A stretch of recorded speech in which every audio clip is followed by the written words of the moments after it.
Continuing the lesson, Jin explained. The mana training scriptures inherited by the collateral lines all share their roots in the inferior red flame formula.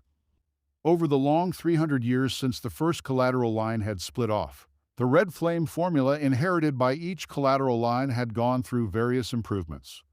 By now, the mana training scriptures inherited by the oldest collateral houses bore almost no resemblance to their original form. However, the modified versions of the red flame formula still could not reach the full power of the white flame formula. Even after such a long period of development, the knockoffs still couldn't overcome the original. The combined wisdom and effort of entire lines of descendants couldn't compete with that of the Great Vermouth. The Lionheart clan's direct line was well aware of this fact. As such, they hadn't altered the white flame formula to be in any way different from its original form, because there was no need to make any changes in the first place.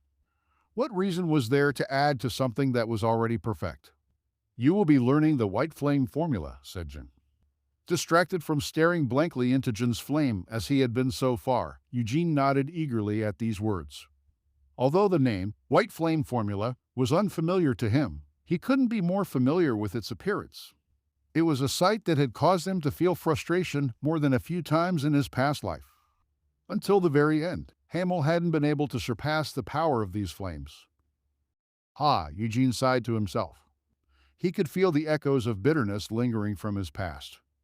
However, this did nothing to cool the burning excitement in his heart.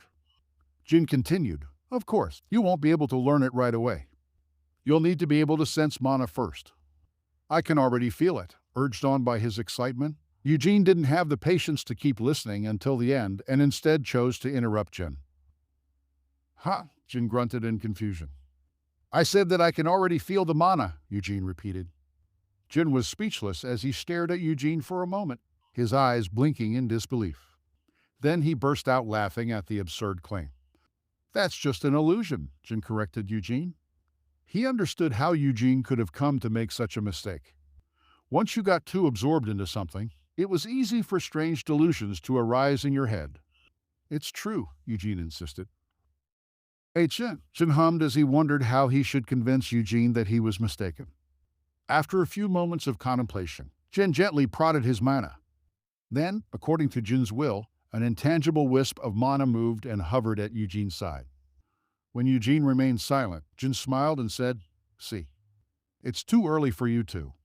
It's here, Eugene said, pointing to his left thigh. The mana has gathered in this location. Jin's face froze as he was struck dumb. No way, it couldn't be. Jin moved his mana once more. This time, instead of focusing it in one place, he dispersed it. A light stream of mana curled around Eugene's body. Here, over there, up, and now down. How long do you want me to keep this up? Eugene asked as his hand kept moving around to follow the flow of mana. Each time he got it correct, Jin's jaw dropped even further. Eventually, Jin took a few steps back and shook his head violently. This is unbelievable, Jin muttered in shock. But perhaps this was just a sign that Eugene's five senses were unusually developed. Jin changed the movements of the mana. Instead of allowing it to touch Eugene's body directly, he had the mana move further away. Over there. But even with that, Eugene was able to point in the direction of the mana without any hesitation. Jin was struck by a dizzying sense of vertigo. Was this even possible? A 13-year-old kid who had yet to train his mana, who had never received any training to develop his sense for mana, was able to feel the mana as soon he tried? Jin tried to speak, but words failed him. They hadn't even gotten to the part where Jin was going to flow mana directly into Eugene's body. Eugene had learned how to sense mana all on his own. If Eugene had been able to sense mana after 10 days with his assistance, Jin would have already called that quick. But Eugene was so fast that it was unbelievable. Jin finally broke out of his stupor and walked over to Eugene while shaking his head. Although these words might seem a little rude, how great would it have been if you were born to the main family? Have been adopted into it. Haven't I? Eugene asked. Adopted. You're right. That's good enough, Jin agreed with a wry smile. Jin sat down in front of Eugene and held his hands so that their arms formed a circle. If you can already feel the mana, then we can begin right away. From now on, just focus on what is happening inside your body without getting distracted, Jin told Eugene seriously. Yes, sir, said Eugene obediently. Jin began transmitting the white flame formula. Eugene closed his eyes and turned his concentration inwards. Soon, mana began flowing into his body through Jin's hands. The mana leaped across the points where their hands were joined and then scattered into numerous branches within Eugene's body. His body had never before taken in any mana. However, Eugene's body seemed to be able to absorb mana well, to an almost unbelievable extent. This fact surprised Jin once again. Jin muttered to himself, "He's a genius." No, this is... Jin's eyes wavered. He adjusted the flow of mana that he was sending into Eugene to be a little stronger. He was going to teach Eugene how to breathe in mana, not the physical technique equivalent. Jin led Eugene into becoming conscious of the mana that was in the air he breathed in, and then helped him memorize how to flow this mana through his body according to a set pattern, thus forming the mana breathing cycle. Eugene concentrated on feeling how the mana was flowing within his body. As the mana spread throughout his body, it formed a center at his heart.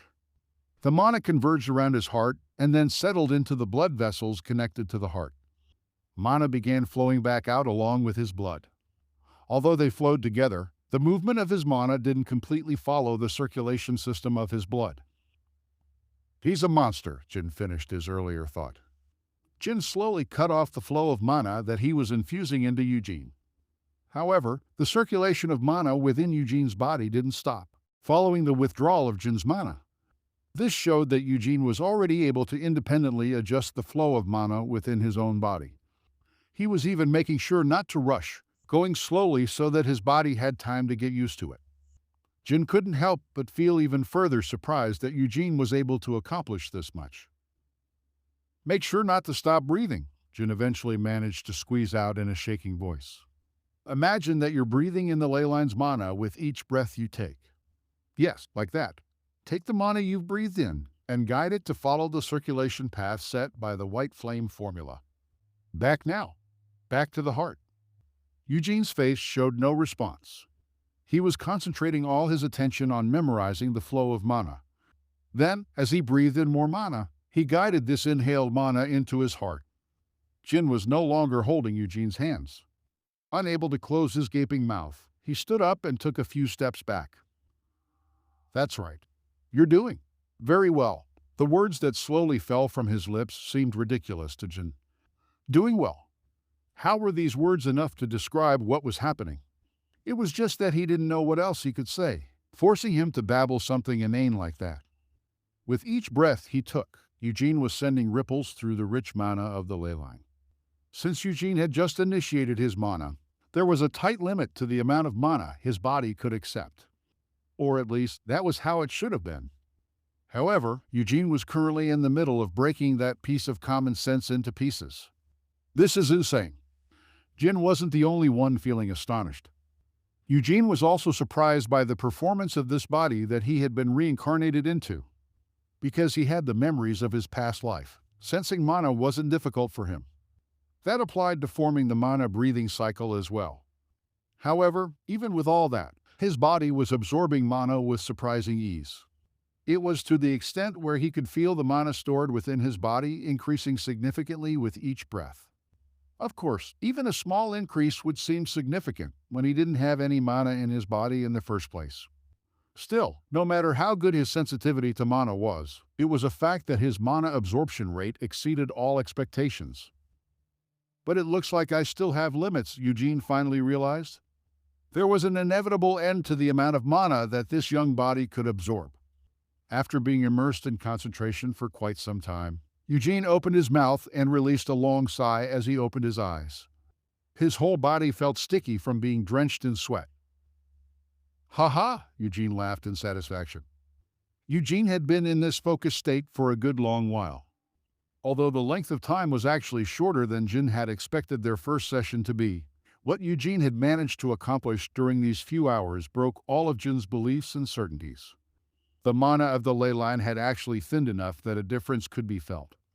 Although it would recover with time, this was a sign that Eugene had absorbed as much mana as his body could possibly handle in just a few hours. Cyan, Seal, and Eward had taken several days just to sense mana. Then it took them a lot longer to absorb mana into their bodies and eventually form a core from it. That went for Jin as well.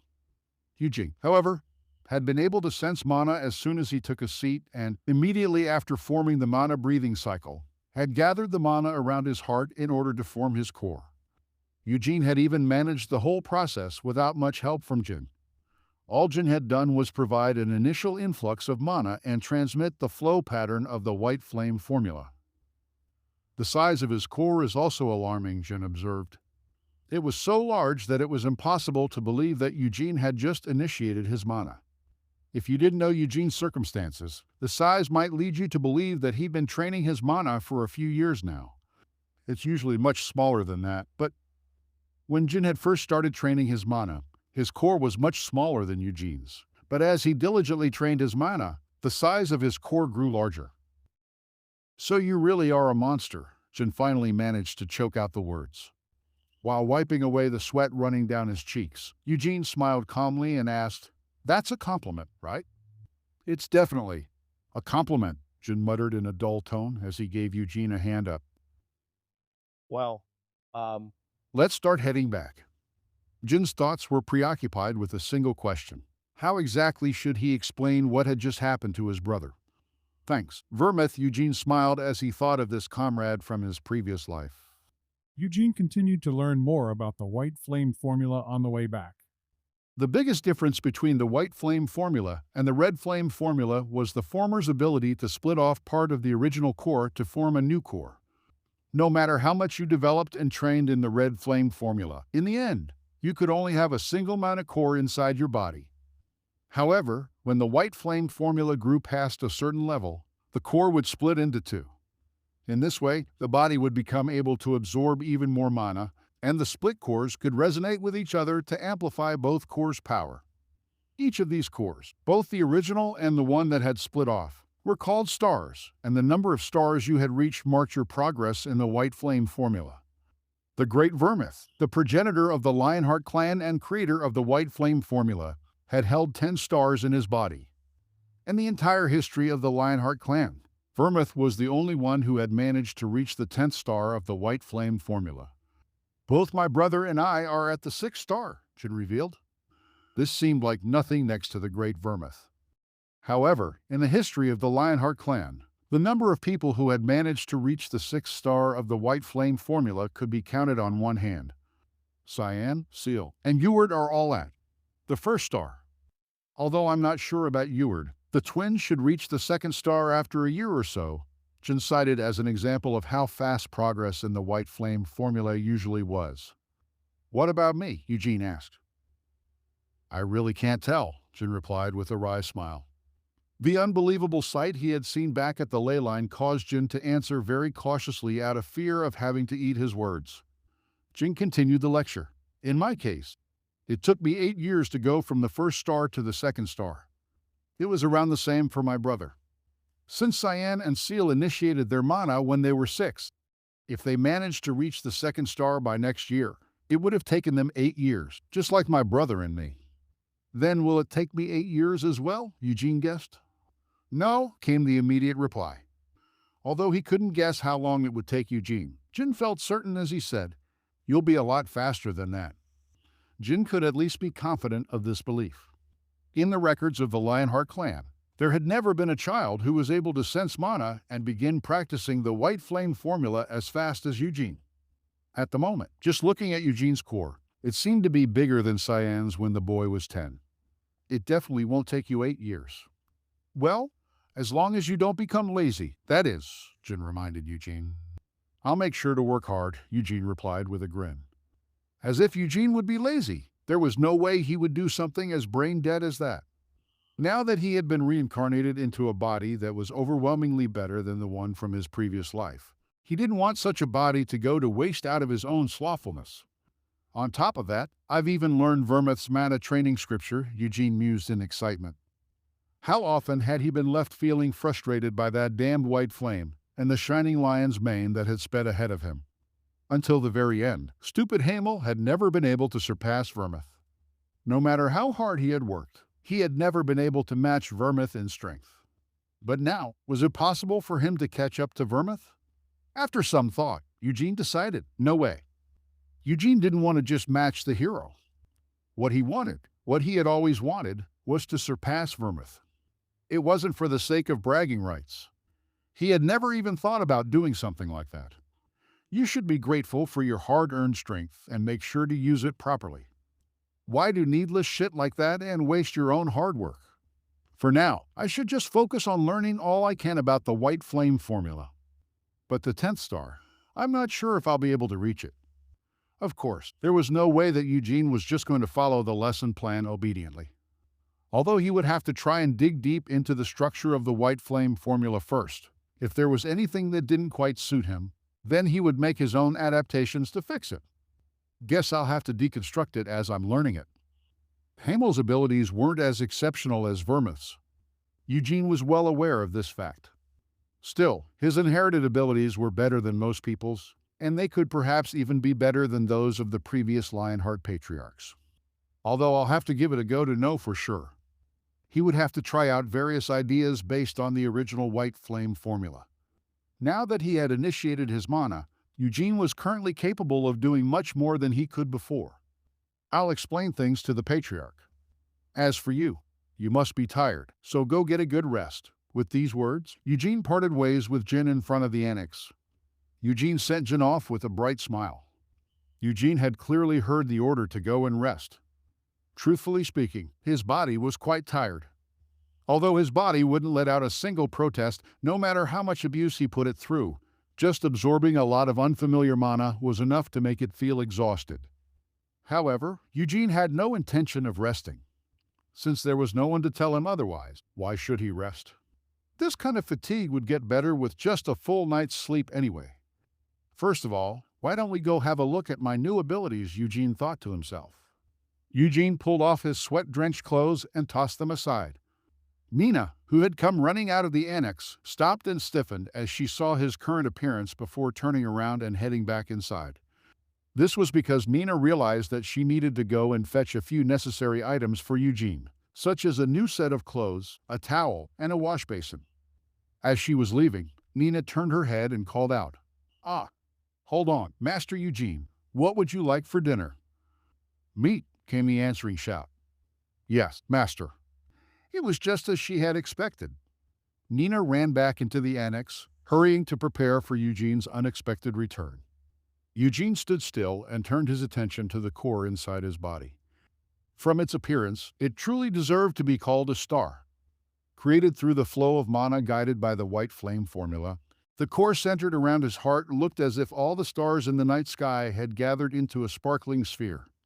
"It's small," Eugene frowned. It was so small that it couldn't even be compared to the one he had in his previous life. But this wasn't something to be disappointed about. At 13, Hamel had yet to even initiate his mana. At that time, Hamel was just trying to survive. When he was young, Hamel had lived in a village frequently attacked by monsters, a small village at that. There had only been occasional attacks in the beginning, but by the time Hamel turned 10, the attacks had become more frequent and even more ferocious. In order to protect the village, everyone needed to know how to fight the monsters.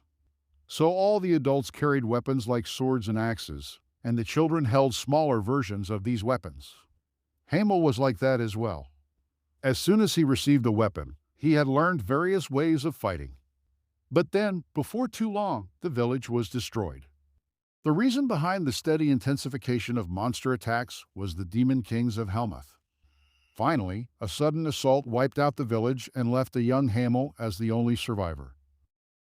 At least my current circumstances are incomparably better than my past life, Eugene thought as he tried to shake off the bad memories. Eugene had initiated his mana earlier than he had in his previous life, and he had even learned Vermouth's white flame formula. Due to these facts, it didn't make sense to compare the current size of his core with the core he had first cultivated in his past life. Eugene shook off his melancholic feelings and focused on the star around his heart. He began moving his mana, allowing it to flow alongside his blood, but also in different directions. While maintaining the flow of the white flame formula, Eugene started warming up his body. Soon, Eugene was nodding with a satisfied expression. Looks good, he decided. Just because your core had a lot of mana, that didn't mean you were strong. What was important was how you used that mana. The white flame formula also strictly abided by this principle. Even with this meager amount of mana, his body movements had already improved noticeably. From there, Eugene tried applying the experiences obtained from his previous life. He had always had a knack for handling mana, and he knew just how to maximize his power. Pow! A clenched fist burst through the air with a bang. Although he had only punched once, his muscles and bones already felt numb. Even though Eugene hadn't neglected his physical training, he had yet to familiarize himself with the amplifying effect that mana had on the body. This is something that I'll just need to gradually get used to. After moving his body around a few more times, Eugene concluded that he wasn't able to create sword light yet. Although he might be able to succeed if he forcefully tried to squeeze some out, he didn't want to do something like that so soon. If I pointlessly deplete my core, even taking a day off won't be enough for me to recover.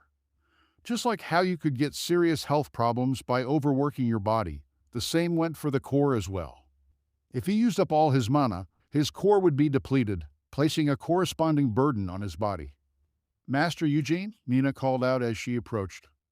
After setting a heavy water basin down on the ground, she didn't pause to catch her breath and immediately started wiping Eugene's body with a dry towel. Eugene stood still, allowing her to work as he continued to think.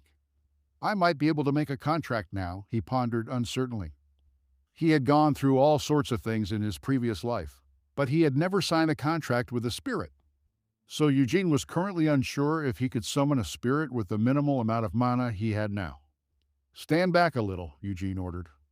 Yes, Nina immediately skirted backward with a nod of her head. Eugene slowly took a deep breath as he drew Winnet. The bluish-silver blade slid out of its sheath with a smooth ring. Nina's shoulder trembled as she was startled by this sight. After taking a few more deep breaths, Eugene began drawing mana away from his core. Let's give it a try, he thought with anticipation. He had never learned any sort of magic, let alone spirit magic.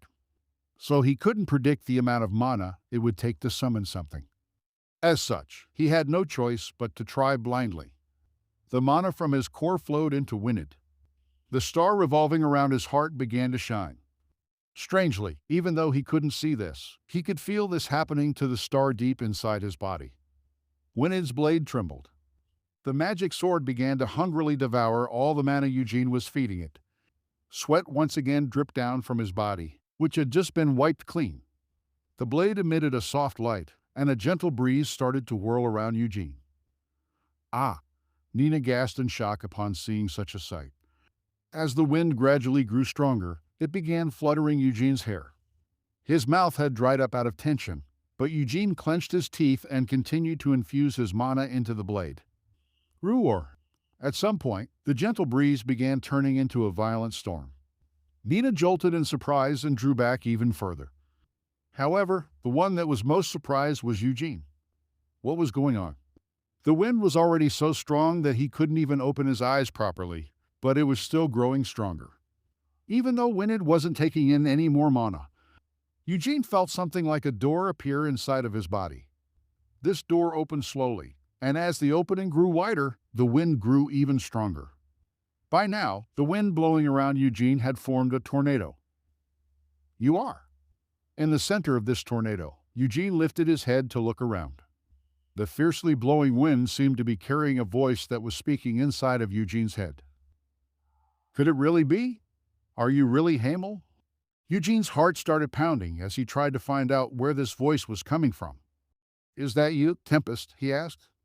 Tempest was the wind spirit king who had bestowed his protection onto the storm sword Winnet. Eugene had seen Vermouth summon him a few times in his previous life. How could it be you? Could it really be that? You've reincarnated. Eugene began responding to Tempest in his head. You old fucker? How could you tell it was me? As Vermouth's companion, how could I forget the appearance of your soul? 300 years had flown by, and even his face had changed, but his soul was still the same. Spirits weren't beings of the material plane. So the wind spirit king, Tempest, had easily recognized Hamel by his soul. It looks like you also remember me. How on earth did you get here? I wasn't trying to summon you, Eugene demanded. It's been a long time since I last heard Winnet's call. I was curious to see which of Vermouth's descendants had been chosen to wield it, but then I felt a familiar soul. The wind slowly began to die down. As it did, static began to interfere with Tempest's voice as it echoed inside his head. How could this be? For someone to be reincarnated with their old memories, and as Vermouth's descendant at that? And it's Hamel of all people. Why didn't Vermouth kill the remaining demon kings? Eugene suddenly asked. How had he been reincarnated? Eugene had no idea. He had died in the castle of the demon king of incarceration, and by the time he had come to his senses, he was already in the body of a wailing newborn baby. Tell me, Tempest, didn't you accompany them on the rest of their journey through the devildom? Why are the demon king of incarceration and the demon king of destruction still alive after 300 years? I don't know why Vermouth made that decision, Tempest replied. The only thing I know is that, in the decisive battle with the demon king of incarceration, Vermouth sheathed his sword. What? Eugene exclaimed. I don't know exactly what happened at that moment. Tempest's voice was getting harder to hear. Their fight at that time was fierce but ultimately futile. In the end, only Vermouth and the demon king of incarceration were left standing. At the final moment, Vermouth put down his sword and refused to kill the demon king of incarceration. Neither did he go on to the castle of the demon king of destruction. Their journey ended at the castle of the demon king of incarceration. Don't bullshit me, Eugene growled through clenched teeth. Their journey had just ended here? According to the stories, the hero Vermouth and his companions had driven the demon king of incarceration to the brink of death. However, the demon king of incarceration had managed to escape without dying and begged the demon lord of destruction for help. During Hamel's death, Vermouth had sworn an oath that he would kill all of the demon kings. Of course, Eugene hadn't been around to hear such an oath, but all the fairy tales agreed on this. So the hero's party had headed onwards to the castle of the demon king of incarceration. However, they could not defeat the two demon kings who had joined forces and instead forced them to swear an oath to bring peace to the world. Like I said, don't bullshit me, Eugene demanded as the taste of blood filled his mouth and his head grew dizzy. What the fuck is with that oath? Why did they make such an oath? Why? Vermouth sheathed his sword, instead of killing the demon king of incarceration. I don't know anything about that oath or why Vermouth made such a decision. So what do you know, you son of a bitch? Only those who were there know what kind of oath was made. From the moment that Vermouth put away his sword, I could no longer intervene in that situation. Those who were there? Didn't you say that no one was left standing there apart from Vermouth and the demon king of incarceration? Doesn't that mean everyone else lost consciousness? Are you asking me to dig up Vermouth's corpse and ask him? There's no more time. Tempest let out a long sigh. With your inadequate mana, it would be impossible for you to have summoned me. I forcibly opened the door to come here, so now I have to close it. Answer me before you go. I told you I don't know, so why do you keep asking me? I would also like to ask Vermouth why he did that. The wind was fading into nothingness, and Tempest's voice came drifting in and out. Next time, when you have enough strength. Eugene grabbed onto something to steady his swaying body as he glared down at Winnie. Then, let's meet again, sometime. You motherfucker, unable to hold it in any longer. Eugene spat out a curse. Tell me the full story, before you leave. The wind finally vanished, and Eugene passed out with a nosebleed. When Eugene woke back up, it was in the bed he had been using for the past few days. Nina, who had been waiting at his bedside, let out a startled gasp and was about to call for someone, but Eugene immediately raised his hand to stop her. Please, keep quiet, Eugene groaned. Allow me to call someone for assistance, whispered Nina. No, it's okay, refused Eugene. Just stay still. Nina let out a confused noise. Huh? Stay still and don't say anything. Forcing out these words, Eugene clutched his aching head. His memories weren't clouded, and Eugene clearly remembered what he'd been doing just before he collapsed and the contents of his conversation with Tempest. But that still left him with a throbbing headache, along with a hollow feeling of emptiness inside his body. This would have been an unfamiliar sensation for the 13-year-old Eugene if not for his memories as Hamel. This feeling was mana depletion. He had managed to squeeze out what little mana he had until there had been nothing left. This is all because Tempest just had to show up in person. All his mana had been sucked dry just by opening the door to the spirit world. From there, Tempest had taken over and crossed over into the physical world for a short time under his own power. Doing this had placed quite a considerable burden on Tempest as well. Even spirits with great strength weren't able to open the door to the spirit world by themselves. But as someone who had become a spirit king, Tempest was able to push the door open further by placing the burden for doing so on himself. It looks like Tempest must have been quite excited as well. Tempest had recklessly shouldered the burden and forcibly widened the opening to descend to the physical world and confirm the truth for himself. That was how much Tempest, the Wind Spirit King, had been alarmed by Eugene Hamel's reincarnation. It would have been shocking for him to see that I was reincarnated with memories of my past life intact. But the fact that I was reincarnated as Vermouth's descendant must have made it seem even more so. Spirits remember people by their souls, so Tempest had managed to recognize the one wielding Winid, Eugene, as Hamel. This fact had Eugene grinning broadly. After accepting that he had been reincarnated, Eugene hadn't been able to shake off a few lingering, unpleasant concerns. Was he really Hamel? The Hamel seen in his memories of a past life from 300 years ago. What if he wasn't reincarnated and was just someone who had Hamel's memories implanted into him?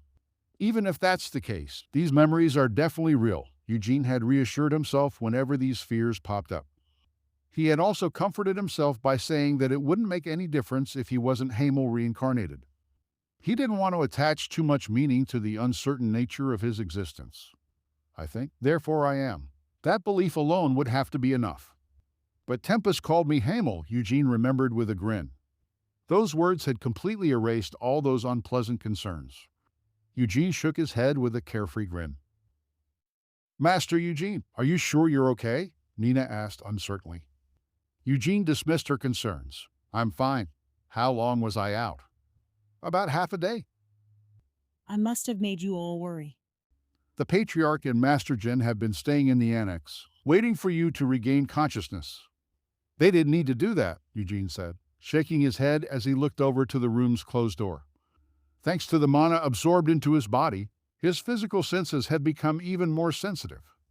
As a result, he could feel a few presences hovering impatiently by the door. Why don't you open the door? Eugene suggested to Nina. It looks like I've caused them a lot of worries. Those two had every right to be let in. Gilead had granted him a lot of conveniences, adopted him into the main family, and even given him Winnet. Then they had passed on the white flame formula that only the members of the main family were allowed to learn, and even opened up the ley line for him to initiate his mana. After having all this provided for his mana training, Eugene had still ended up collapsing. When word of this had reached them, Gilead and Jin had rushed over in alarm and were now waiting impatiently outside the door to check his recovery. As soon as Nina opened the door, Gilead and Jin rushed in. Upon seeing Eugene sitting up in bed, Gilead sighed in relief and approached him more sedately. Are you all right? Gilead asked in concern. Yes, sir, Eugene gave his reply with a reassuring smile. Although he wasn't able to personally check his appearance in a mirror, Eugene guessed that his face would appear like it had been drained of all its blood. Gilead and Jin both looked at Eugene's face for a moment before exchanging gazes. It was now Jin's turn to speak as he asked, What exactly happened? As they were leaving the ley line and returning to the annex, Eugene had seemed perfectly fine.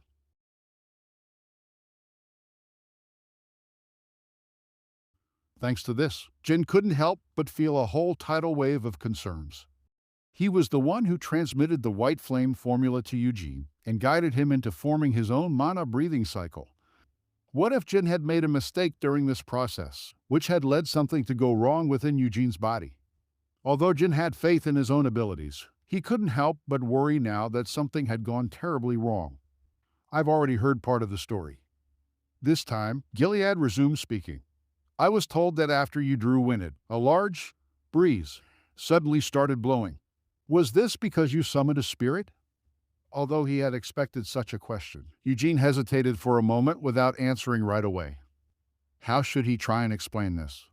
Did he really have to come up with a blatant lie? The Wind Spirit King descended from the spirit world? Eugene finally admitted. There was no point in divulging the whole story, but he had to say something. There were too many eyes who had seen Tempest's descent, and it was impossible for any other spirit to be able to provoke such a storm through their arrival on this plane. What? Gilead yelped. Eugene explained. He said that it had been a long time since he'd heard a summon, so he wanted to see who it was. What kind of... Gilead fell silent, too shocked to finish his sentence. Both Gilead and Jin couldn't help but be astonished. 300 years had passed since Vermith had left them, so of course, more than a few ancestors in the direct line had wielded Wynid. Although this might be stating the obvious, most of them were able to summon the spirits of the wind with the help of Wynid. However, the expectations that the Wind Spirit King, Tempest, held for his summoners were just as lofty as his own royal standing. So following Vermith, not a single ancestor had managed to successfully summon the Wind Spirit King. Jin gave an audible gulp and asked, "Is that really the truth?" He knew that Eugene would have no reason to tell such a lie, but the news was so shocking that Jin felt he had no choice but to ask. "Yes, the Wind Spirit King." Eugene trailed off. Eugene frowned, making it obvious that he was having some difficulty remembering. While tapping the side of his own tousled head in order to jog his memories, Eugene continued speaking. "I think he said that I didn't have enough strength yet, and that next time, when I had enough power, he was looking forward to seeing me again someday. Then he returned to the spirit world." Ha ha ha! Gilead, who had been silently listening to Eugene's explanation, suddenly burst into laughter. While shaking his head, he plopped down onto a chair next to Eugene's bed. "Eugene, you really are one surprising child," Gilead sighed in relief.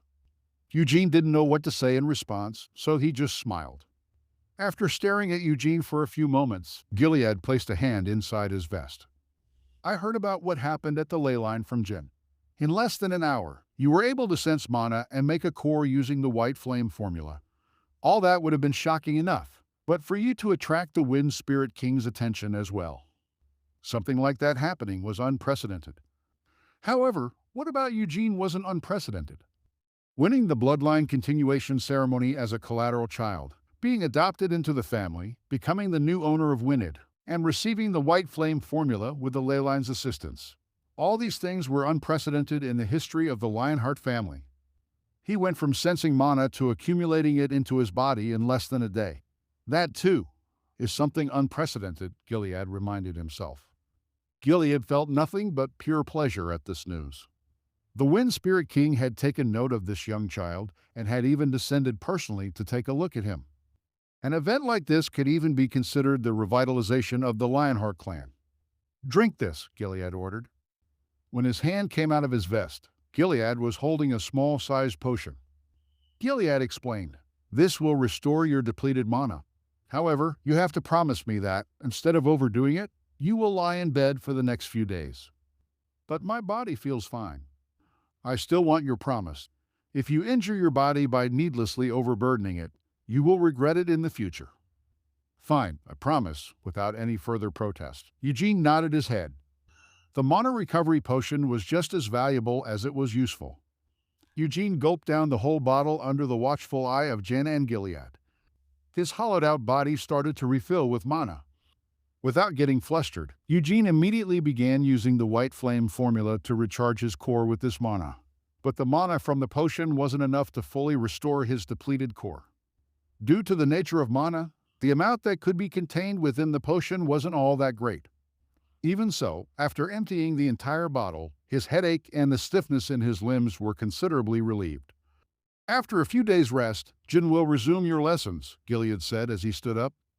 "Initially, we were planning to go on another training trip once the bloodline continuation was over, but now, it looks like that will be impossible." "Is it because of me?" asked Eugene. "That's right. I think that we will need to prioritize cultivating your talents instead of our own training." "I don't want to take up too much of Patriarch and Surgeon's time," Eugene admitted shyly. "Don't think of it like that. After all, I'm the one who really wants to guide you personally, Jin spoke up. He patted Eugene on the shoulder with a grin. Jin added, but of course, I'll be teaching Cyan and Seal right alongside you. And the Patriarch will also be helping with our lessons. Eugene was certainly special. However, it wouldn't be good to show Eugene excessive favoritism because of this. The eldest son, Eward, had left the main estate and headed to Eroth, but Cyan and Seal were still staying at the main estate. They also deserved to receive the same level of teaching as Eugene. I expect it will be a good stimulus to have Eugene train alongside those two, Gilead thought. After hearing that Eugene had returned from the ley line with impressive results after spending less than a day there, Cyan and Seal had immediately headed to the gymnasium and started their own training. So Gilead was also nursing high expectations of both Cyan and Seal. Sometime after Gilead and Jin had left, Eugene called out, "Nina, please allow me to go and prepare your meal," Nina offered. "Good, but before you do that," Eugene said as he got out of bed and picked up Winnet, "keep whatever happens. From now on, a secret between the two of us." "Yes, sir. Even if I collapse again, don't tell anyone." "Do you really need to try to do something like that now?" Nina asked in concern. "I just need to check something, so I probably won't fall unconscious again," Eugene reassured her before infusing mana into Winnet. Luckily for him, there wasn't a repeat of the previous incident.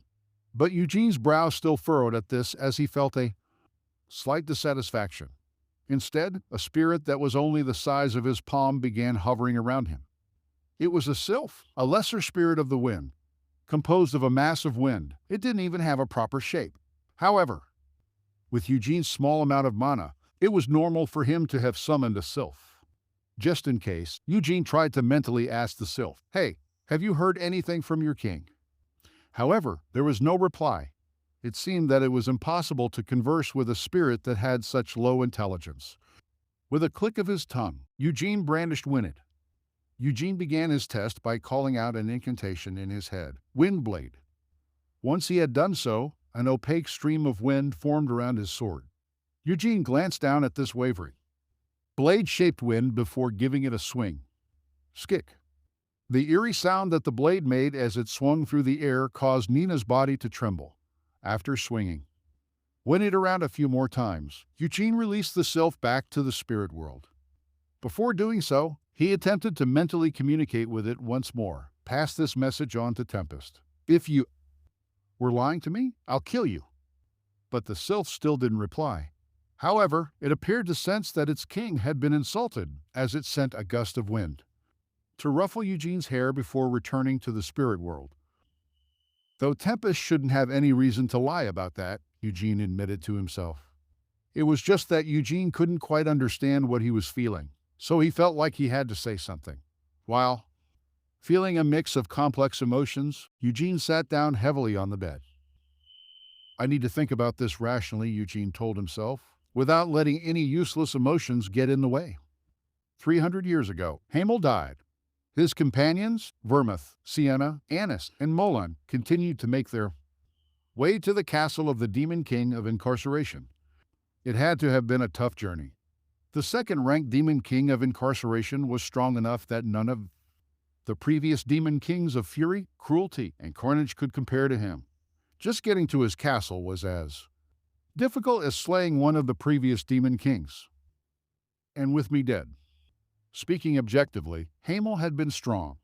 Although he wasn't as strong as Vermouth, he was easily the next strongest in the party. So with Hamel dead, the remaining four may have found it impossible to deal with the remaining Demon Kings. They would have already been exhausted from making the torturous trek to the Demon King of Incarceration's castle. And Hamel had perished before the battle. In such a state, it was questionable whether they would have even been able to defeat the Demon King of Incarceration. In that case, wouldn't it have been better for them to retreat for the moment and reconsider their plans? So did everything really end there? With only Hamel having perished, Vermouth and the other four had returned from the devildom of Helmuth after making some kind of mysterious promise. However, the only ones who knew the details of this promise were Vermouth and the remaining Demon Kings. But really, what was in that oath? That was what bothered Eugene the most. For the demon kings who lived to cause the world suffering, what on earth could have made them change their minds and swear to uphold the peace? Who exactly was the one who proposed such an oath in the first place? What were the contents of the oath? It all comes back to Helmuth. Just thinking about it by himself wouldn't bring him any answers. The memories of his past life clearly ended when he had died in the Demon King of Incarceration's castle 300 years ago. As for the events after that, most of what he knew came from the contents of the fairy tales that the young Eugene had read. I need to find some time to go to Helmuth, Eugene finally decided. 300 years ago, Helmuth was a horrifying place.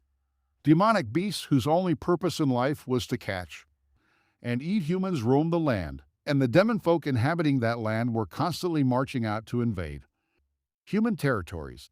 Fallen wizards, now known as black wizards, hunted humans to offer them as tributes to their masters, the demon kings. These evil wizards wanted to become demons themselves, so they sought the truth of the demonic path won, even if it meant bending the knee to the demon kings.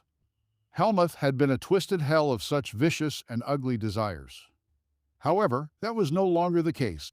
Since 200 years ago, Helmuth had begun accepting human visitors. And the demon kings and the demon folk showed such hospitality to their visitors that it seemed as if they were trying to overcompensate for their past cruelty. Nowadays, people didn't think of Helmuth as a hellish place. Instead, they thought of it as a tourist destination where one could experience unique, seductive, and decadent entertainment that couldn't be found anywhere else. The demon folk, who had once taken the initiative to invade human territories, were now volunteering their services in neighboring countries as reparations for the war, and the black magicians, who had been wagging their tails for the demon kings, had cast themselves as victims and, after managing to sway public opinion, they had even managed to eventually erect the Black Tower of Magic in Aroth. In Eugene's opinion, all of this was complete bullshit. The demon folk were volunteering to work. They were definitely siphoning off human souls behind the people's backs. The Black Tower of Magic. It would be better to call it a black swamp of corruption. Even though they said it was for the sake of promoting the study of magic, it was apparent why those crazy bastards in Aroth had welcomed the black wizards and averted their eyes from these same wizards' past crimes. Although the truth hadn't been revealed, Eugene was sure that there must be all sorts of ugly things hidden behind this construction of the Black Tower of Magic. Helmuth, Aroth, Eurus, and the Ruhr. As Eugene recalled each of the places where his former life's companions had left their traces, he clicked his tongue in irritation. Of course, he couldn't just set off immediately. With his young body, it was impossible to head off alone on a journey to such distant countries. What exactly should he say to Eugene? After leaving the banquet, this worry had kept Cyan up for most of the night. Although he had barely managed to get some sleep, that damn dream had ruined his rest. In that dream, Cyan had dueled with Eugene and lost once more. Except this time, Cyan was a minotaur instead of himself. Within the dream, he had personally experienced the scene he had witnessed during the bloodline continuation ceremony. After becoming a minotaur who couldn't use swordlight, Cyan was brutally dismembered by Eugene, torn into pieces mercilessly. As he emerged from the gymnasium, Cyan attempted to shake off the last vestiges of his dream with a shudder.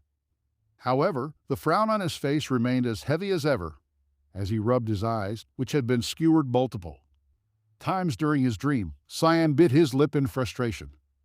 "What's going on, brother?" Seal suddenly asked. "Nothing is going on." "Why are you asking?" Cyan responded defensively.